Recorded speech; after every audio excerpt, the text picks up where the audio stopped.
Bienvenidos a El Contenedor, el programa de la Defensoría del Televidente de Telecaribe, donde hacemos seguimiento a todas sus inquietudes, quejas y reclamos sobre los contenidos que reciben en el canal regional. Y también aprovechamos para tratar temáticas relacionadas con la televisión, todo en procura de fomentar en ustedes el espíritu crítico frente a los contenidos que están recibiendo. Iniciamos el programa compartiendo un comentario de una televidente, Lorena Sánchez, quien nos expresa lo siguiente. Cordial saludo. Los felicito por este espacio donde le permiten al televidente opinar sobre todo lo relacionado con la televisión. Quisiera referirme al periodismo.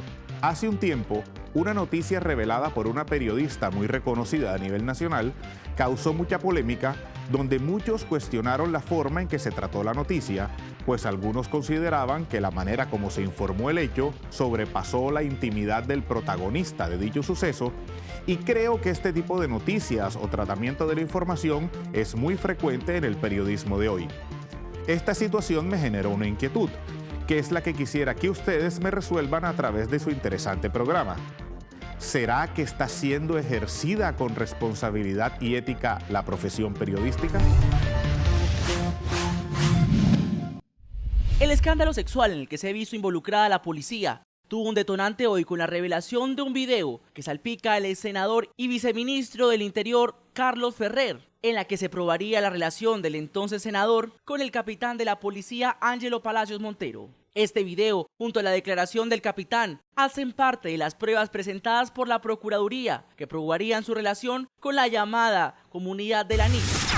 Es una pregunta muy pertinente la que acabamos de recibir por parte de nuestro televidente y la vamos a contestar en el ambiente televisión, porque estamos en un estudio de televisión para conversar precisamente sobre televisión y hoy tenemos dos invitados muy especiales a quienes les damos muchas gracias de verdad, con un sincero agradecimiento al que nos acompañan. Son Rosario Borrero y Carlos Toncel, periodistas, académicos con mucha experiencia y mucho reconocimiento no solo en el Caribe colombiano sino en todo el país, y quién mejor que ellos para conversar y tratar de responder esta inquietud del televidente acerca del ejercicio y del quehacer periodístico.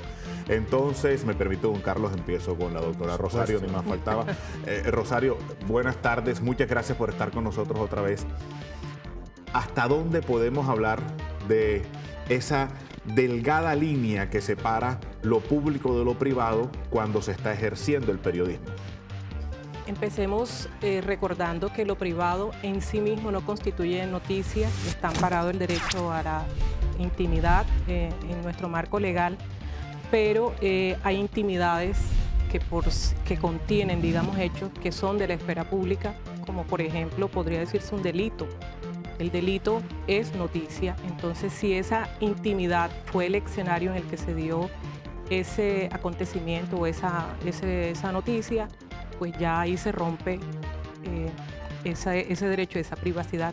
También cabe recordar que entre más pública es una persona, menos derecho a la intimidad tiene, y es el caso de los artistas, de los deportistas e incluso de los políticos, funcionarios públicos.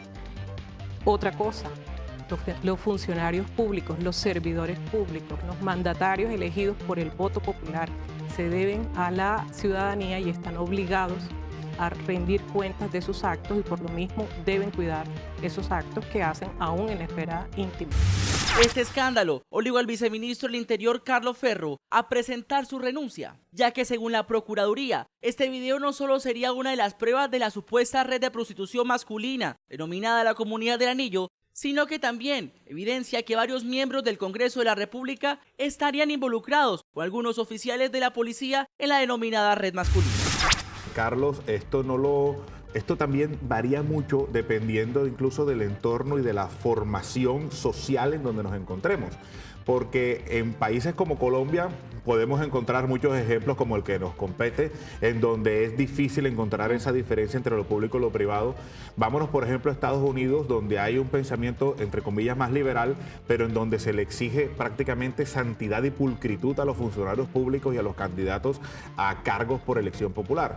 Pero si nos vamos de pronto a Francia, podemos recordar hasta hace poco el caso de un presidente que salía en moto escondido del Palacio Presidencial para encontrarse con una amiga, y de eso no fue noticia el que él tuviera de pronto un amorío extramatrimonial, sino la noticia era que salía sin escolta, porque eso sí ponía en riesgo su condición de presidente. ¿Será que de pronto también nos hace falta como sociedad entender que lo privado y lo público pueden tener una separación si esta no toca con el funcionario y sus labores como tal? Lo que pasa es que hay la frontera, yo creo que es casi que invisible, a veces entre eso, lo público, lo privado, y creo que a veces los medios incurren de pronto en el hecho de darle a la gente lo que supuestamente la gente quiere, y eso lleva a que el periodista muchas veces no guarde la prudencia del caso. Ahí entonces se viene a hablar de la parte ética y lo moral. Entonces, cuando hablamos de eso, yo leí un libro de María Teresa Herrán que habla mucho de ética y decía, bueno, es que la parte de la moral se la dejamos al cómo se conducen los hombres. La parte de la ética es cómo deben hacerlo. Entonces, esa disputa casi que va a ser interna, yo creo que tiene que entrar en esa autocensura del periodista, que sepa hasta qué punto ese afán informativo de alguna u otra manera lo va a llevar a afectar condiciones y contextos que realmente no hacen parte de la noticia. A veces se convierte en un show mediático, lo que de repente debería tener un enfoque totalmente distinto al que se le da. O sea que del síndrome de la chiva estamos pasando al show de la chiva. A la sociedad del infoentretenimiento. Digamos, de alguna manera, las redes sociales hoy en día también pareciera que están llevándonos a los periodistas, nos están poniendo en una situación difícil a la hora de valorar los acontecimientos. Falta reflexión, falta el análisis debido, porque en redes esto se volvió tendencia y si tú no lo dices, entonces estás chiviado y estás perdiendo. Y juega un papel importante otra cosa, que estamos hablando del tema tecnológico. Algunos se amparan en que la tecnología la tecnología tiene que estar relacionada con la búsqueda de la verdad siempre. O sea, yo no puedo pensar que por los avances tecnológicos entonces ya esa búsqueda de la verdad o informar como se debe cambia el panorama, ¿no? Sigue siendo lo mismo. Lo que pasa es que ahora el escenario es diferente. Hoy día ya ese receptor que teníamos antes pasivo ya es totalmente activo, ya se convierten en prosumer, ya ellos tienen la posibilidad de producir esos contenidos, pero entonces viene el otro punto, que no necesariamente, y eso leí un autor que hablaba, es que el tema que estemos en la era digital no quiere decir que ya te conviertes en periodista, te conviertes en un comunicador digno de ser escuchado. Entonces, ese tema también termina siendo un problema en esto que hablábamos.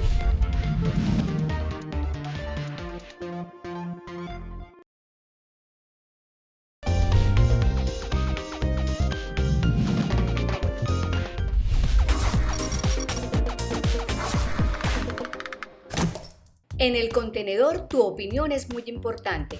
¿Qué opinas del periodismo de hoy? Rafa Willow.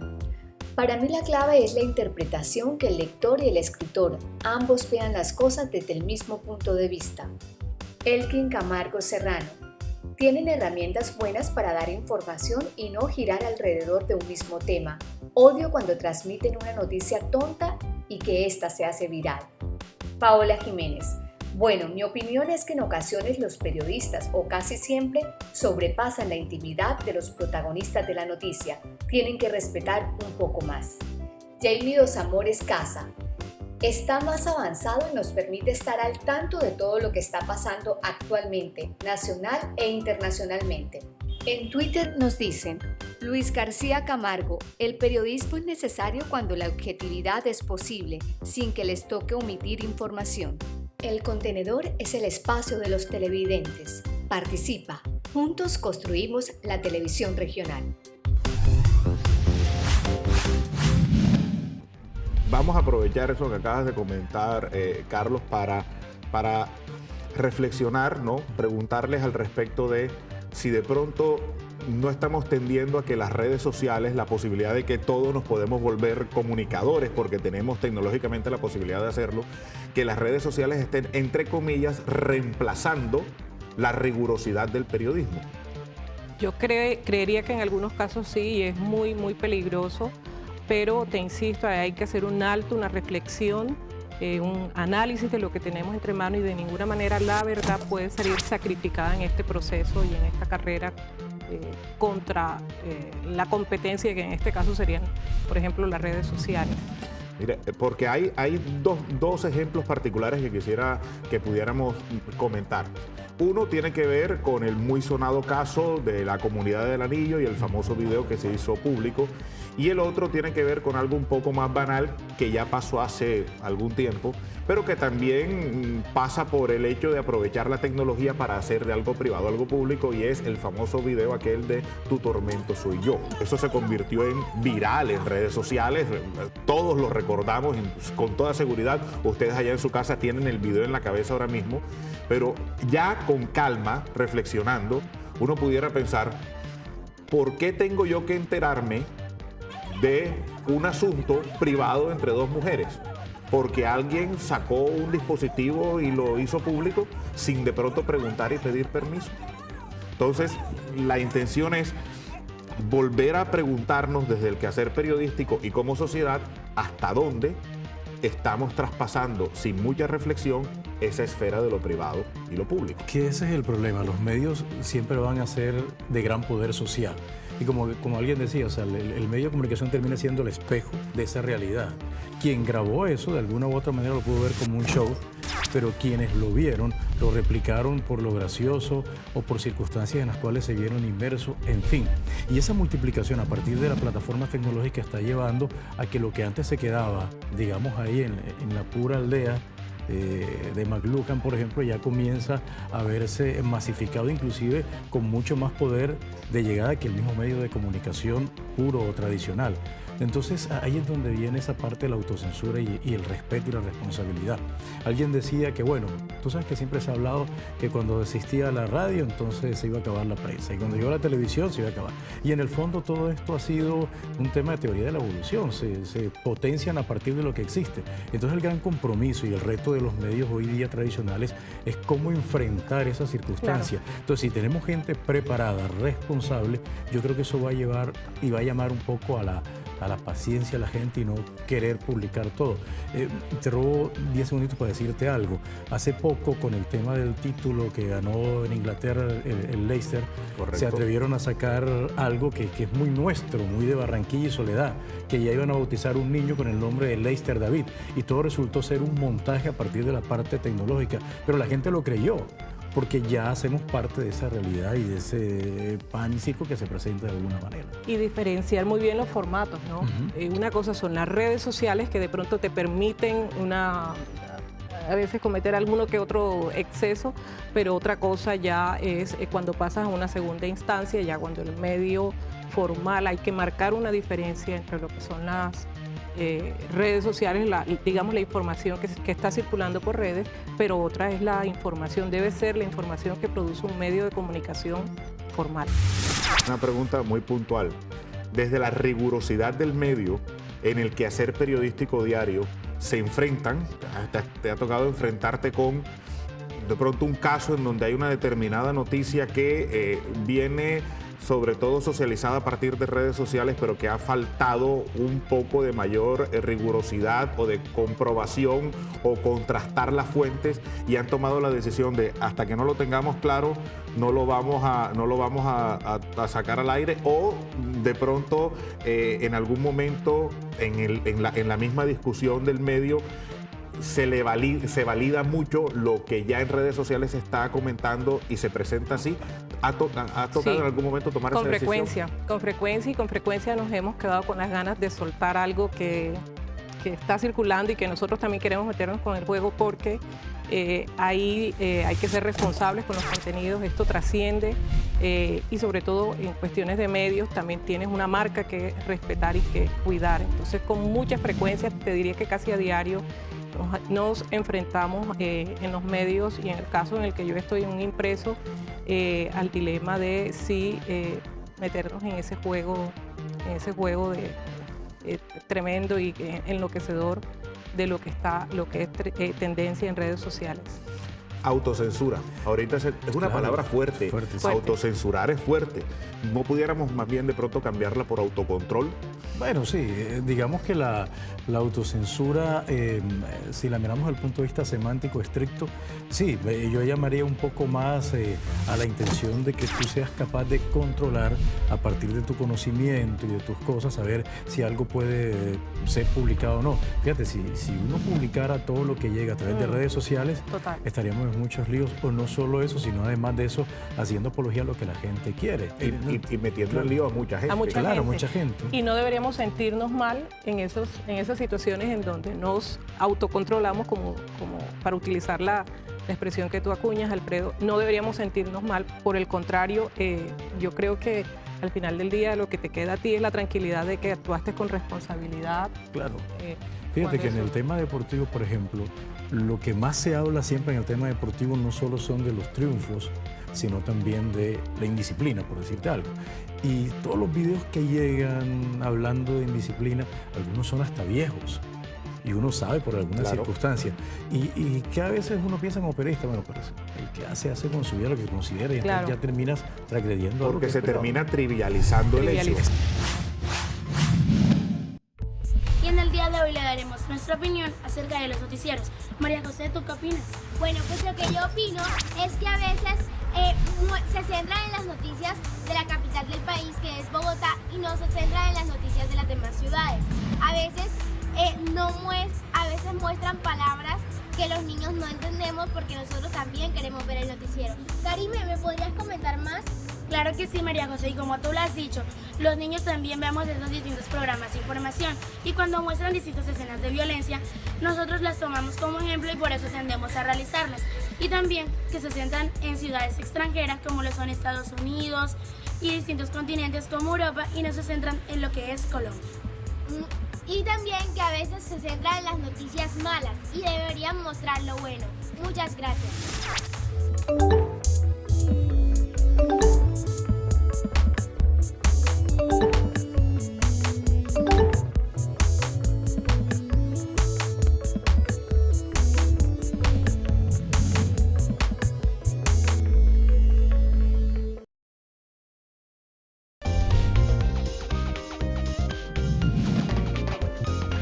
El presidente Juan Manuel Santos calificó como vulgar el video que publicó la FM, en el cual se ve al ex viceministro del Interior Carlos Ferro sosteniendo una conversación explícita sobre sexo con el capitán de la policía Ángelo Palacios, cual le costó el puesto y lo dejó en medio del escarnio público.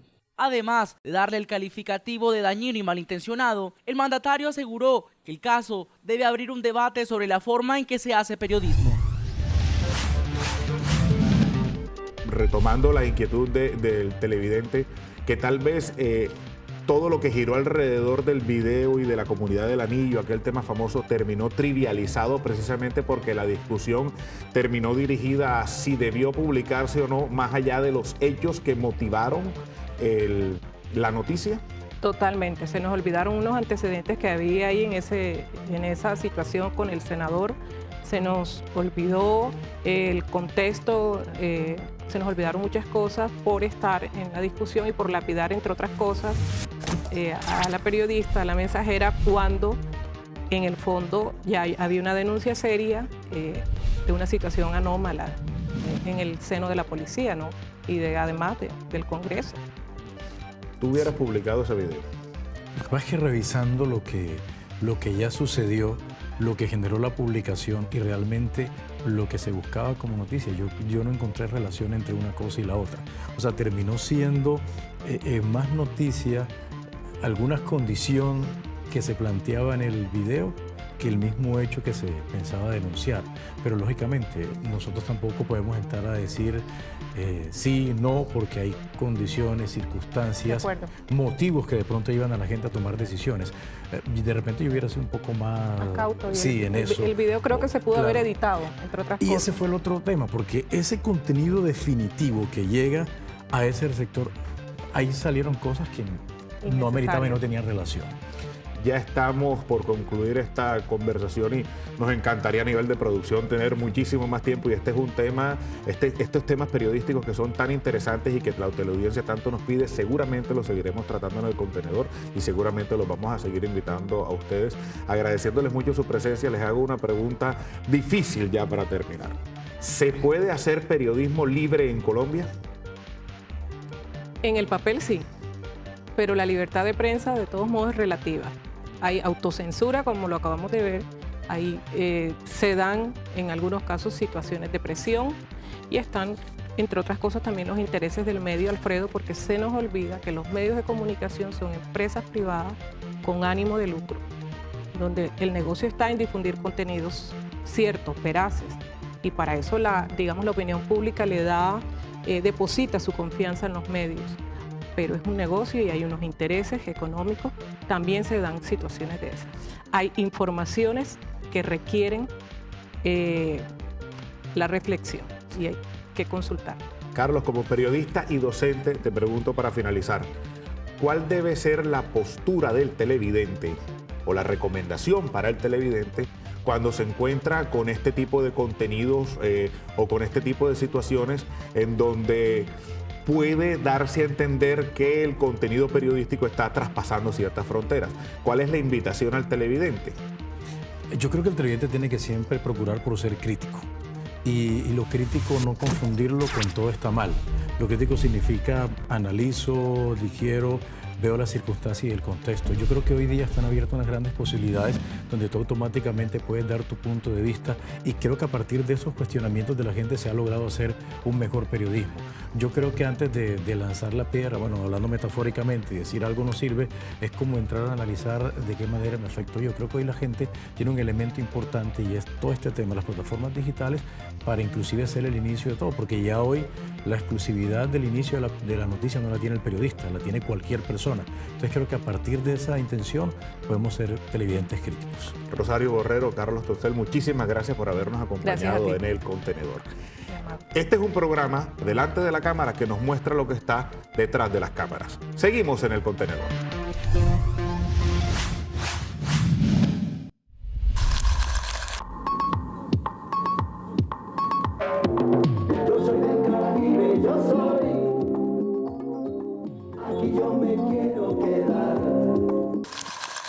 Y muy interesante porque todo estaba para hacer.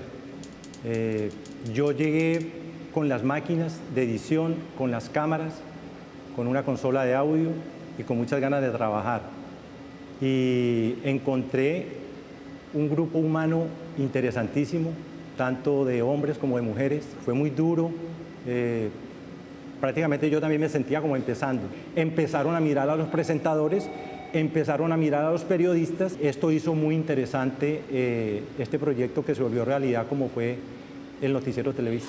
El tesón, la pasión y las ganas de participar en esta aventura televisiva fueron más fuertes que todas las limitaciones y obstáculos de la época. La idea es tener claro desde el ejercicio periodístico la separación entre la esfera de lo privado, de lo público y de lo íntimo. Por más que se sea funcionario público o personalidad, todo ser humano tiene derecho al respeto de su esfera privada y de su esfera íntima. Y no está bien que por el manejo de la tecnología, de las redes sociales o la intención del síndrome, el famoso síndrome de la chiva, se pretenda romper esa barrera entre lo privado, lo público y lo íntimo. Sobre todo porque cada vez más nuestro televidente, nuestro espectador, nuestro usuario del periodismo se da más cuenta de este tipo de cosas. Han sido ustedes muy amables por acompañarnos en El Contenedor. Nos vemos la próxima semana con otro tema de interés.